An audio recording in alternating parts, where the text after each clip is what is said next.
cinemaala.com நேயர்கள் அனைவருக்கும் வணக்கம். நிறைய ஹீரோஸை நம்ம பார்த்துருக்கோங்க.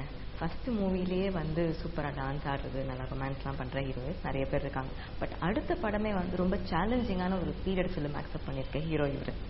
நெடுஞ்சாலை திரைப்படத்தினுடைய ஹீரோ ஆர்யா அவர்கள் தான் சந்திக்க போகிறோம். ஹலோ. ஃபர்ஸ்ட் ஃபிலிமில் வந்து உங்களை பயங்கரமாக ரொமான்ஸ் எல்லாம் பண்ணி பார்த்தோம், நல்லா டான்ஸ் எல்லாம் ஆடினீங்க, அதெல்லாம் ஓகே. அந்த படத்துக்கு அப்புறம் அடுத்த படமே வந்து உங்களுக்கு இந்த மாதிரி பீரியட் ஃபிலிம் ரொம்ப சேலஞ்சிங்கான ரோல். எப்படி இந்த ரோல் உங்களுக்கு ஃபர்ஸ்ட் வந்தது? இது அமைஞ்சதுன்னு தான் சொல்லணும். ஸோ கிருஷ்ணா சார் வந்து ஒரு ப்ராஜெக்டுக்காக அவர் ஒரு ஹீரோ ஹண்ட் பண்ணிட்டு இருந்திருக்காரு. பட் எனக்கு தீரஜ் சார் மியூச்சுவல், கிருஷ்ணா சாருக்கு எனக்கும் மியூச்சுவலான ஃப்ரெண்ட் இருக்காரு. இந்த மாதிரி ஆடிஷன் போயிட்டு இருக்குன்னு சொன்னோடனே அவர் என்ன சஜஸ்ட் பண்ணியிருக்காரு. ஒரு 6 மாதம் ஆடிஷன் போச்சு. நிறைய ஃபோட்டோ ஷூட், அதுக்கப்புறம் ஒரு ட்ரெய்லர், திரும்பவும் ஃபோட்டோ ஷூட், திரும்பவும் ட்ரெய்லர், இந்த மாதிரி நிறைய ஒரு 6 months ஒரு லாங் பீரியடாக. ஸோ ஹோப்ஃபுல்லி லாஸ்ட்டாக வந்து இருக்கேன் அப்படின்னு சொன்னோடனே fine, I was surprise. Fine, I was in. இந்த படத்தில் உங்களுடைய கதாபாத்திரம் என்ன? அந்த கேரக்டர் நேமே கொஞ்சம் இன்ட்ரெஸ்டிங்கான நேம். ஸோ இது முழுக்க ஒரு தேனி மாவட்டத்துக்கு சார்ந்த அந்த பெரிய குளம், ஸோ அந்த பெல்ட்டில் நடக்கிற ஒரு விஷயம்.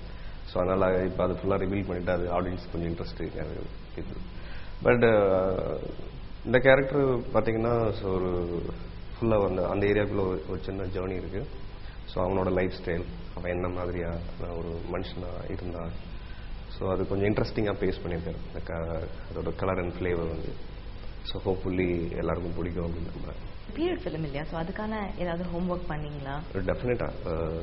பீரியட் அப்படின்னாலே வந்து பார்த்தீங்கன்னா அந்த காலகட்டத்தில் இருந்த விஷயங்கள் எல்லாத்தையும் நம்ம ரீக்ரியேட் பண்ண வேண்டிய ஒரு பெரிய பொறுப்பு இருக்குது. ஸோ முழுக்க ரெஸ்பான்சிபிலிட்டி அது கிருஷ்ணா சார் எடுத்துக்கிட்டாரு. ஸோ அது மாதிரி இந்த கேரக்டரோட லுக்கு வந்து பார்த்தீங்கன்னா ரொம்ப நாள் அதுதான் ரொம்ப கஷ்டமாக இருந்தது. என்ன மாதிரி இருக்கலாம் அப்படின்னு சொல்லிட்டு சாருக்கு நிறைய ஒரு ஐடியா இருந்தது. அப்புறம் ஒவ்வொன்றா ட்ரை பண்ணி ஃபைனலாக இந்த லுக்கு ஒன்று செட் பண்ணோம். ஸோ மூக்குத்தி போட்டுறது, அவனோட hair style and how the way you just carry himself. So அவன் என்ன மாதிரி பேசுவான், அதோட அவன் என்ன மாதிரி திங்க் பண்ணுவான், அதுவும் சேர்ந்து நிறைய ஹோம்ஒர்க் பண்ணோம். ஸோ இங்கே ஆஃபீஸ் தான் டெய்லி ரிஹர்சல் நடக்கும். வந்துட்டானா கையில எல்லாம் கட்டிட்டு ட்ரெஸ்ஸை போட்டுட்டு அப்படி ஒரு ட்ராவல் போயிட்டு, ஸோ ஸ்மோக் பண்ண மாட்டேன் நான் என்னோட பேசிக்காக. ஸோ இதுக்காக பீடியெல்லாம் முடிச்சுட்டு அப்படி டீ கடையில் போயிருந்தேன்.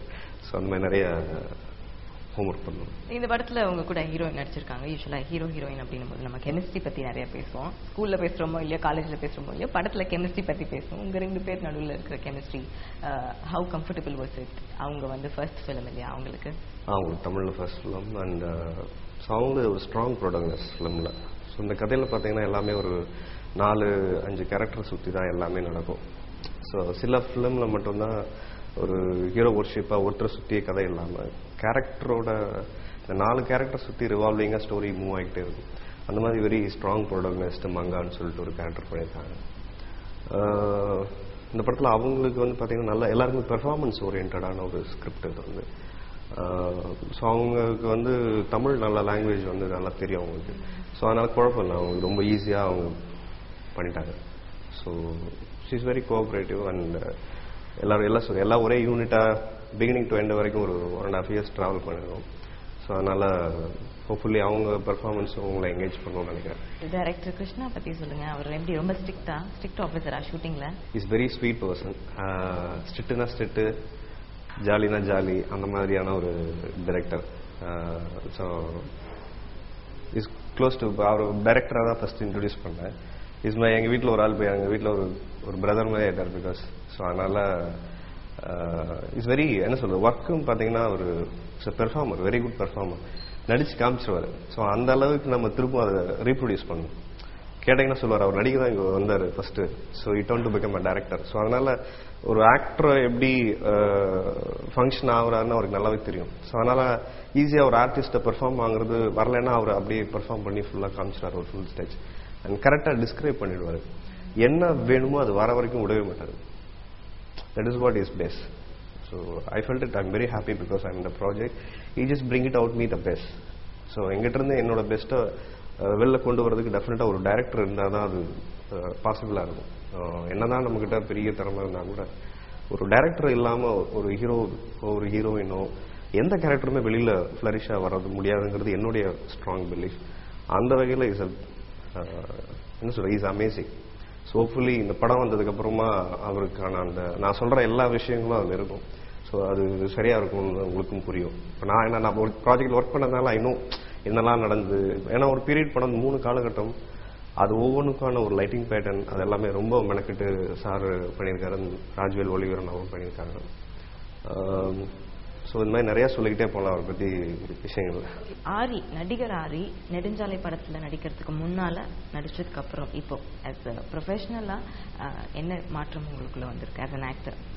கொஞ்சம் புதுசாக இருக்குது. இந்த மாதிரி பேண்ட்டு ஷர்ட்டெல்லாம் போட்டுட்டு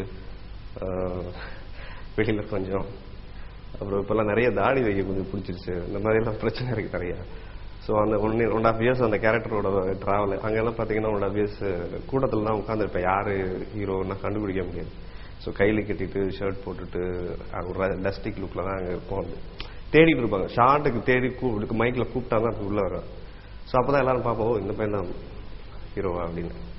ஸோ அந்த மாதிரி ஒரு 1.5 இயர்ஸ் ரொம்ப ஒரு மாதிரியான ஒரு லைஃப் ஸ்டைல் இருந்துட்டு, இப்போ டெய்லி காலைல பேண்ட் ஷர்ட் போட்டனாலே கொஞ்சம் இந்த மாதிரி இன்டர்வியூஸ்க்கெல்லாம் வரோம் அப்படின்னா ஒரு ஷர்ட் போடணுமா பேண்ட் போடணும், கொஞ்சம் அந்த மாதிரி கொஞ்சம் புதுசாக இருக்குது. வந்து என்ன மாதிரி படங்கள் பண்ணணும்னு உங்களுக்கு ஆசை ஃபியூச்சரில்? என்ன மாதிரி ப்ராஜெக்ட்ஸ்? ஒரு பீரியட் ஃபிலிம் பண்ணிட்டீங்க, ஆல்ரெடி ஒரு நல்ல ரொமான்டிக் டிஃப்ரெண்ட்டான ஒரு சப்ஜெக்ட் பண்ணியாச்சு. கமர்ஷியல் மூவிஸ் இல்லை ஆக்ஷன், அந்த மாதிரி என்ன மாதிரி படங்கள் பண்ணணும்னு உங்களுக்கு ஆசை? ஸோ அந்த மாதிரி பெரிய ஒரு இப்படி தான் படம் பண்ணணுங்கிற ரெஸ்ட்ரிக்ஷன்ஸ் எனக்கு ஒன்றும் கிடையாது ஆக்சுவலாக. பிகாஸ் பேசிக்காக நான் தேட்டர் ஆர்டிஸ்ட்ங்கிறதுனால I'm just looking for a good roles, அவ்வளோதான். எனக்கு இப்படி பண்ணால் இப்படி ஒரு ட்ராக் அப்படிலாம் இல்லை. ஏன்னா ஒரு படம் பண்ணும்போது நமக்கு அந்த படமும் அந்த கேரக்டர் ஃபஸ்ட்டு என்ஜாய் பண்ணுற மாதிரி ஒரு கேரக்டர் கிடைச்சா போதும். ஸோ அதில் நம்மளுடைய பொட்டன்ஷியலை காட்டுறதுக்கான ஒரு ஸ்கோப் இருக்கும். அதுக்கு ஒரு அழகான ஒரு ஸ்கிரிப்டும் அதுக்கான ஒரு கேரக்டரும் கிடைச்சா தான் நம்ம பண்ண முடியும். ஸோ ஹோப்ஃபுல்லி எனக்கு இந்த படம் அந்த விஷயத்தை ஃபுல்ஃபில் பண்ணியிருக்கு. ஸோ இது மாதிரியான கேரக்டர் கிடைக்கும்போது டிஃப்ரெண்ட் ரோல்ஸ் பண்ணணும்னு தான் ஆசை. லெட்ஸ் see ஆஃப்டர் மூவி தான் அதுவும் எந்த மாதிரி வருதுன்னு பார்ப்போம். நெடுஞ்சாலை படம் பார்க்க தியேட்டருக்கு வர உங்களுடைய ரசிகர்களுக்கு என்ன சொல்ல விரும்புறீங்க? மூவி லவர்ஸ்க்கு டெஃபினட்டாக இந்த படம் ஒரு முழு திருப்தியை கொடுக்கும் அப்படின்னு நான் நம்புகிறேன். ஸோ இந்த படத்துக்கு உங்களுடைய சப்போர்ட் அண்ட் விஷஸை கொடுங்க. So please come and watch the film in theatre. Thanks for your support.